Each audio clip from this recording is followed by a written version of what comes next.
First question is from Kanika. Acharya ji Pranam.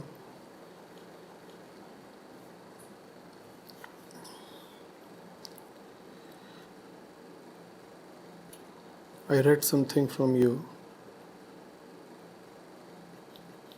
which broadly said that botheration is that which sits upon your mind. Botheration is that which is making itself continuously felt in your mind.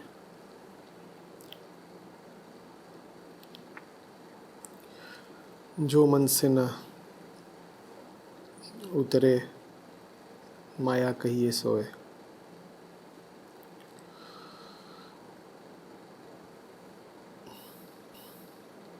You have further said that one thinks of stuff because one finds the stuff useful.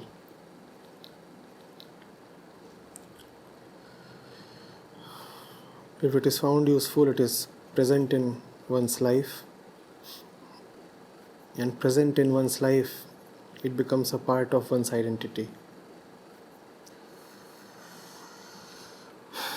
You say that which you cannot get rid of is a botheration.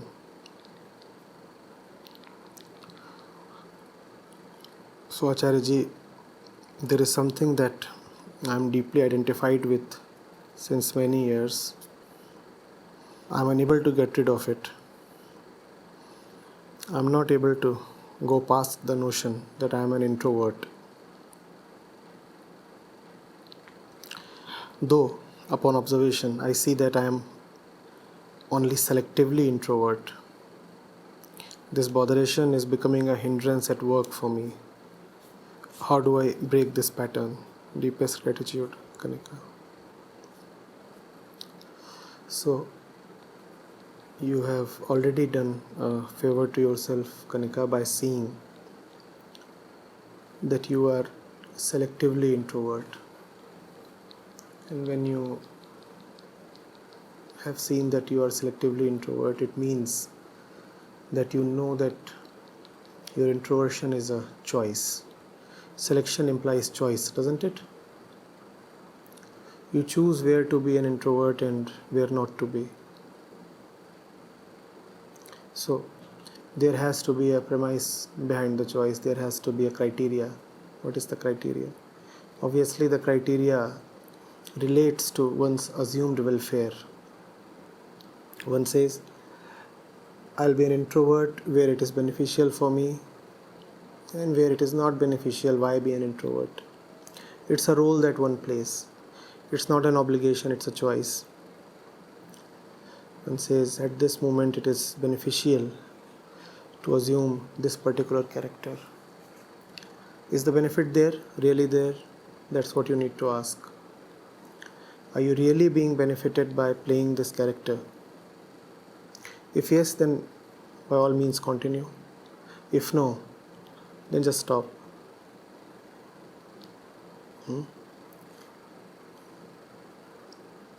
While definitely there are personality types dictated by genetic content, yet the kind of isolated boxes and exaggerated types people confine themselves into are not quite genetic. They are more or less a matter of one's conditioning, social conditioning. One has an option there.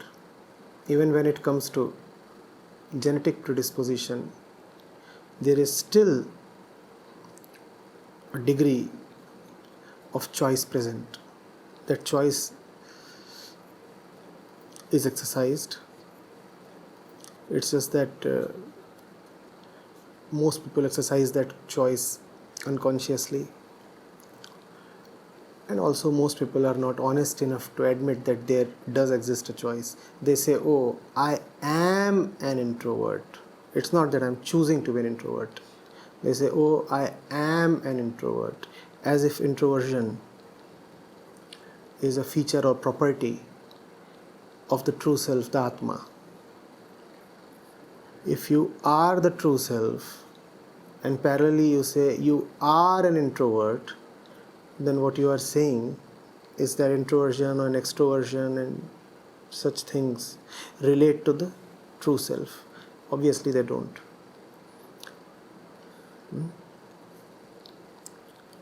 The Atma is neither introvert nor extrovert.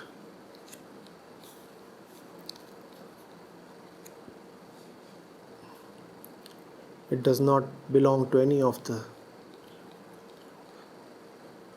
famous 16 personality types.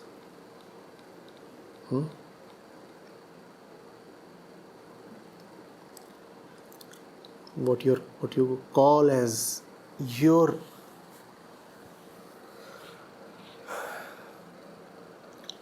truth, reality or essence is nothing but a shroud over you, being held over you by your own hands.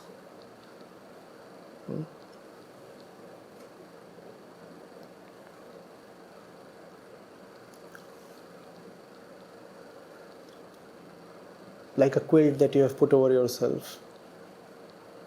And the quilt is always ready to slip down,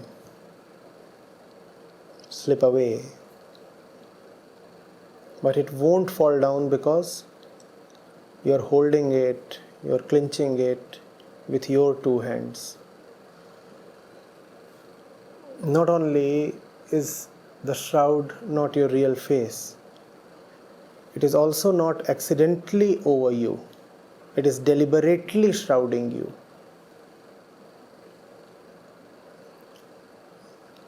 You have done well to admit that there is a deliberate choice involved.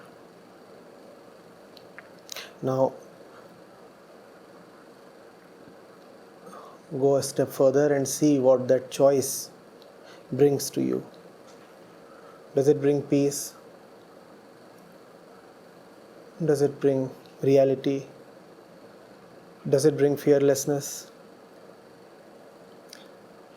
If it does not, then go against your perceived nature. Challenge your introversion. Deliberately hack it down. If it's with you since long, then as you have written, one becomes identified with it. One becomes enmeshed. So it takes a bit of an effort to extricate oneself from the net. Sometimes careful extrication is too much of a hassle. So it's better to just steer oneself away.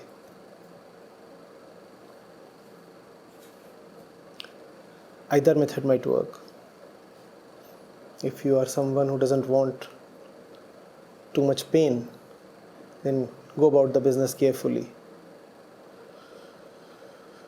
Open your entanglements knot by knot. But if you are someone who is a little more bold, little more desirous of liberation, little more keen, little more impatient to be free, then just steer yourself away. It would be painful, but probably worth it.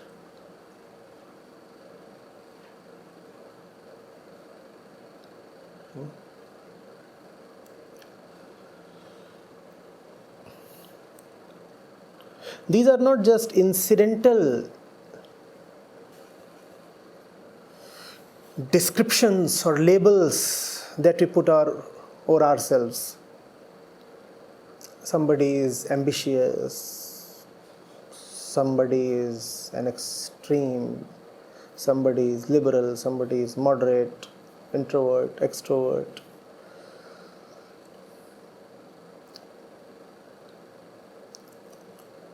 These are more of deliberate tactics of the ego to remain what it is.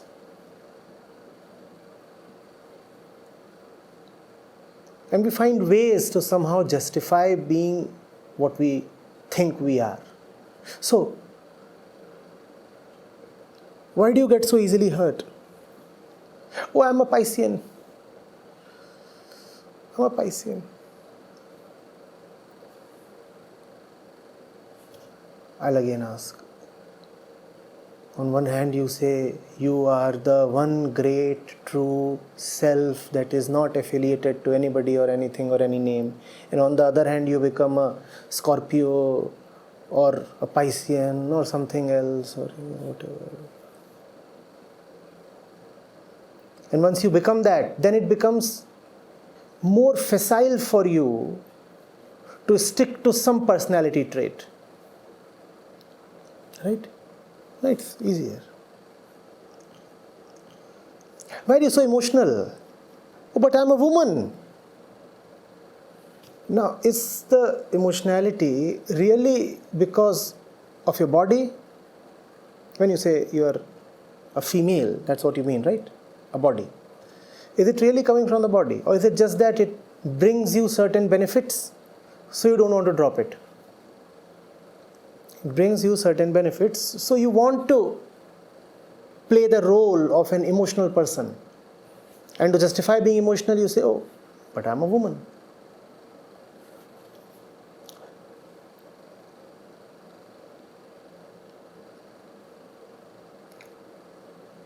Why are you so disorderly? Oh, but I'm an Indian.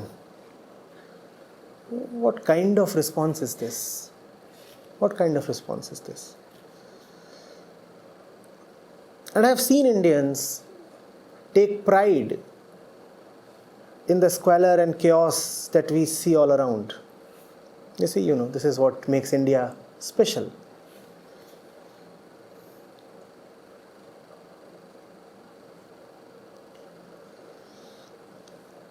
A lady once came to me and he said, but I'm so attached to my kid. After all, I'm an Indian mother, not an American mother. Now, do genetics proceed on national cues?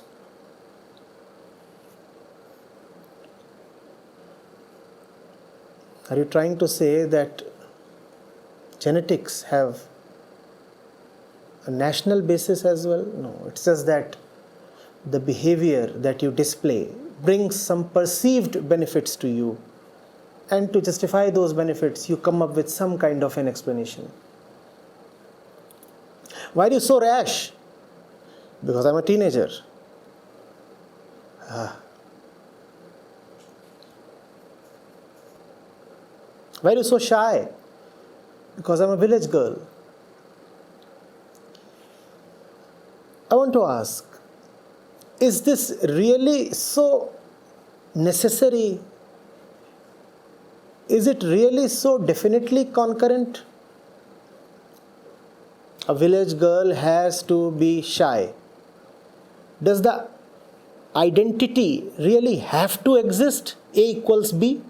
Does it really have to exist? Or do you make it exist? Tell me.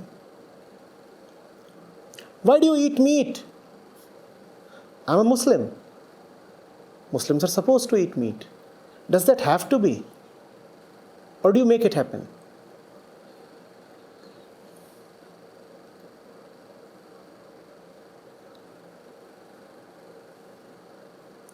There is a choice involved. You exercise that choice. And to justify that choice, you use some method,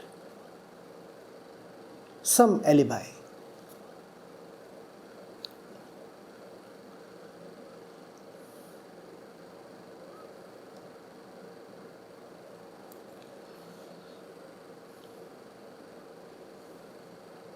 In management jargon, one is accused of living by stereotypes. The ego loves stereotypes. And the first stereotyped character the ego creates is the I.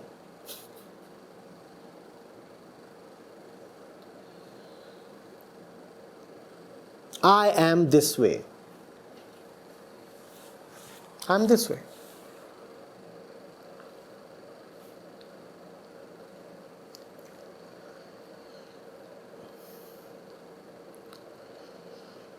I'm weak. Are you? Are you weak, really? Or have you raised stakes in your weakness? Please be honest.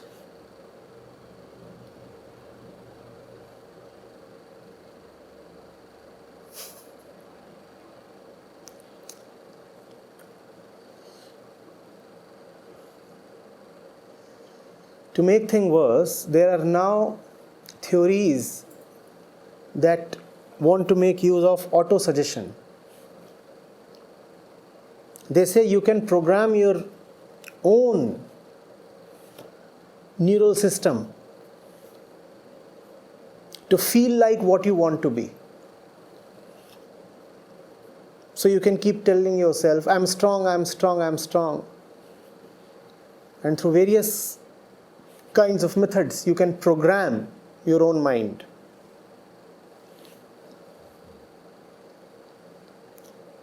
That's supposed to take care of a few problems. But this solution is worse than the problem.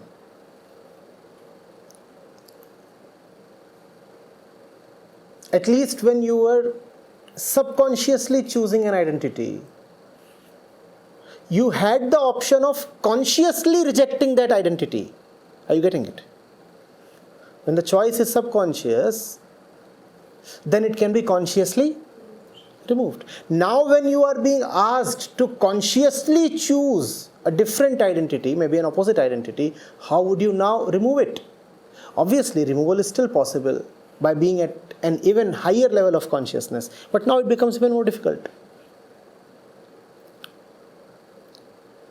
Something that you did almost by mistake can be corrected when you see that mistake, right? And you don't feel offended correcting your mistake because it was just a mistake made in ignorance.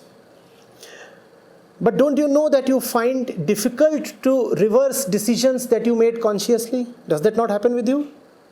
If something is a genuine mistake, then it's easier to admit it and roll it back.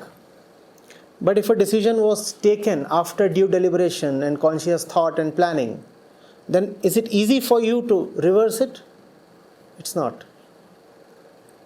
And that too is becoming a trend these days. To consciously program oneself. It's very dangerous. As if the programming already embedded in our system was not bad enough, we want to program ourselves even further.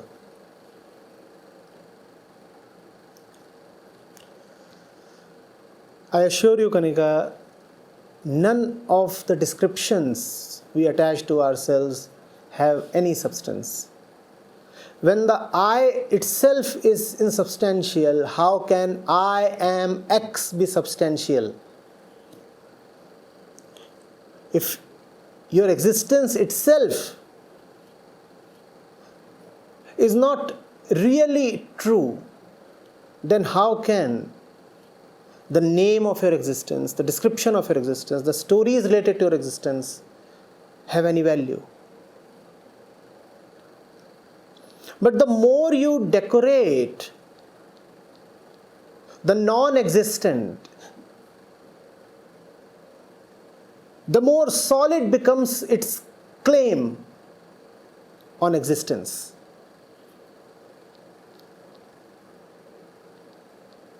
And a point comes when nobody bothers to check whether the thing exists or not. It is now so heavily decorated that it becomes practically impossible to go past the decoration and check whether there is anything behind the decoration. I'll give you an example. When you go to a wedding, a huge, gala wedding, the fat Delhi wedding, does it even bother you to check whether there is a bride and a groom at all? You take it for granted. After all, so much decoration is there, so much preparation is there. Definitely there would be a bride and a groom. What if there is no bride, no groom? Only the mad Baratis. We would want to dismiss the possibility. We would say, no, that cannot happen. 1,000 people have been invited. So much band baja barat. Look at the caterer. Look at the preparations and the cuisine from the 5 continents. Look at how people have decked themselves up and decorated themselves. Look at that pile of gifts. Look at the loud music blaring from the 10,000 watt speakers.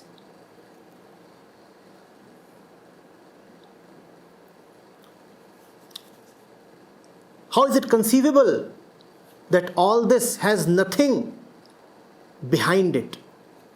But that's what is happening daily. There is the music, there is the food, there are the guests. There is actually no bride, no groom. There is nothing behind the ostentations. Nothing at all. But the ostentations are so rich, so enthralling, so captivating and so convincing that you feel no need to examine them, to cross-check. The stories that we attach to ourselves are just so many and so multi-layered that we feel that if there is a story, there is bound to be a character behind the story. Is a character at the center of the stories, right? There's a huge story. How can the story have no central character in it? Who is the central character? I assure you, Kanika, there is only the story. There is no real central character. It's a characterless story. Pun intended. The story is there. Big, fat, humongous. Whose story is it? Just nobody. So yes, there is introversion. But who is an introvert? Well, there is nobody who is an introvert here. Yes. There is a lot of display of introversion. But is there somebody who is an introvert? No, not at all. A lot of display is there. A lot of behavioral output is there. But is there somebody who is really an introvert? No, just nobody.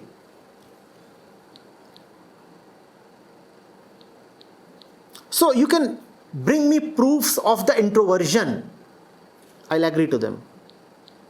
But you will not be able to show me any proof whatsoever of the one who is introvert. He does not exist or she does not exist. That one just does not exist.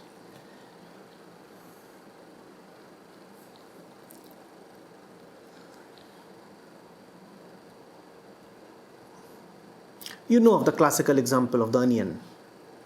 Layers, layers and layers. And what's left after the layers? Keep peeling them off and you come up with nothing at all. So, I'm a daughter, I'm a sister, I'm a friend, I'm a mother, I belong to this religion, I belong to this caste, so much education I have had,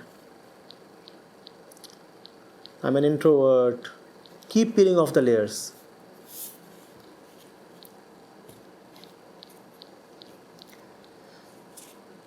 Who is holding the layers together then? Nobody. The layers just stand by themselves. You are not an introvert. Does the question still exist now? The foundation of your question is, I am an introvert. Now what do I do with it? I'm saying, don't lie to me. Why do you want to make a fool of me? First of all, you are not an introvert. That doesn't mean that you are an extrovert. You are neither an introvert nor an extrovert. But you have all the power to sometimes be an introvert, and sometimes be an extrovert, and sometimes be neither. That's the freedom of the true self. The ego too has that freedom. It's just that when the ego has that freedom, then the ego can misuse that freedom. When the true self enjoys that freedom, it is called Leela. When the ego has that freedom, it is called Maya. Be your true self. And then, very coolly, very smartly, play the game of introversion. It would be such a nice game to play then. You see, everybody would be thinking you are an introvert. And you would be knowing you are not. Not that you are not an introvert. You are not. What am I not? No, you are just not. What am I not? No, it's not that you are not an introvert. You are not. You are not. Who am I then? I am the role I choose to play. Otherwise, I am nobody. Otherwise, you are a fool to ask a question to the great void, to empty space. It's like raising your face to the sky and asking, what's your name? The sky won't answer. It's just that some crow may decide to discharge itself on a whaling station. Happens. Somebody once wanted to know the identity of the truth. So he started looking at the heavens and started asking, who are you? Who are you? Who am I? The answer came from a crow. It often happens, Cult of people who keep asking, who am I? Only crows give the right answer.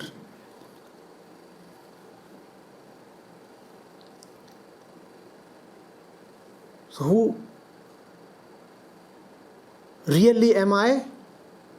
Nobody. But if you will insist who I am, then I am an introvert. If I so feel like, and I am an extrovert if I so feel like. I am timid if I so feel like. I am bold if I so feel like.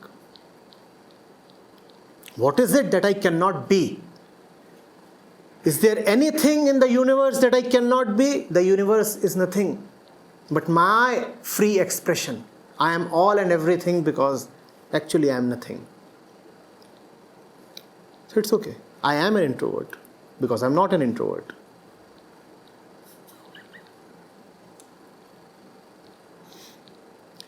If I have not confused you enough already, Kanika, then tell me, who are you? Are you an introvert or are you not?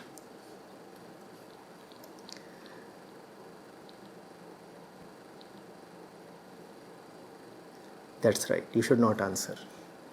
If you would answer, then you would be a crow. Just don't answer this. Who am I? Useless question. What role am I playing? Sensible question. Who am I? Useless. Utterly useless question. What role am I playing? Yeah, now you are making sense. Yes, that I can tell you. But all this is only when you are blissfully playing Leela as the true self. None of what I am saying applies to the ego, but it is very vulnerable to be appropriated by the ego.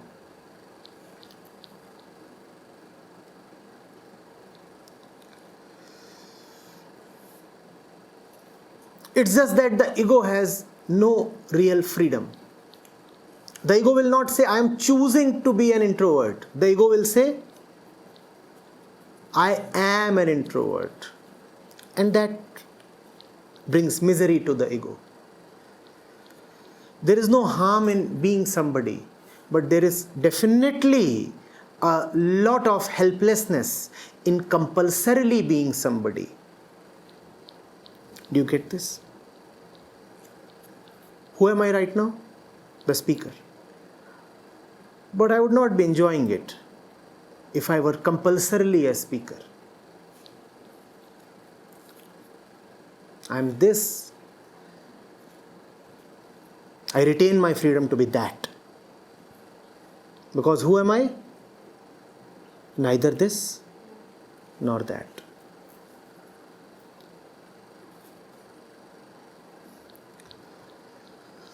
So even if you want to play an introvert because it seems to benefit you, keep asking yourself, Kanika,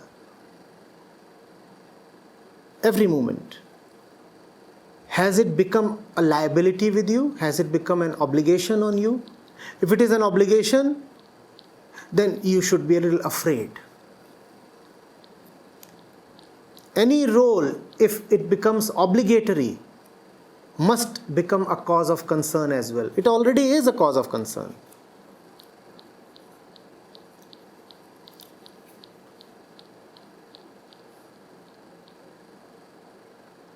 But if your introversion is a matter of your conscious choice, go ahead. Go ahead. Just don't use this trick to deceive yourself. That's a disclaimer. Because you can continue to feel as an introvert and then defend yourself by saying that, oh, introversion is my conscious choice. Don't do that.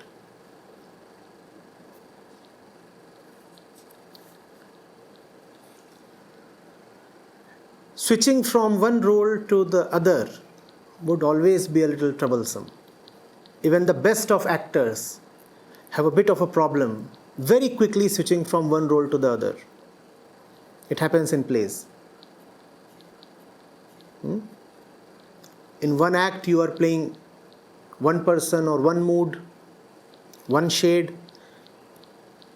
Right after, in the next act, you are playing another character, another mood, another shade. And even the best ones take a little time to adapt. Even the best players find it a little formidable to quickly switch from test match mode to T20 mode, and vice versa. So there would be a bit of a challenge, but accept that challenge and don't let any role stick to you.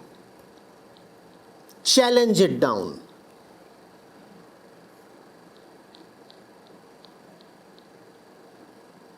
Outside the gate of the discotheque, who was I? The one who was blankly staring at the sky. Serious, passionless, blank, empty. And the gate of the discotheque opens and you enter. And now who are you? Take 30 seconds to answer because that much of time is needed to shift to the next role. But you must be able to very quickly shift to the present role.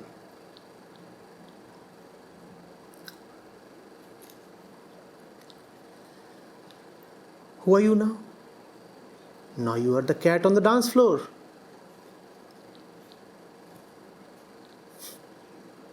And now you can dance freely because you are free. What kind of dance is possible without freedom?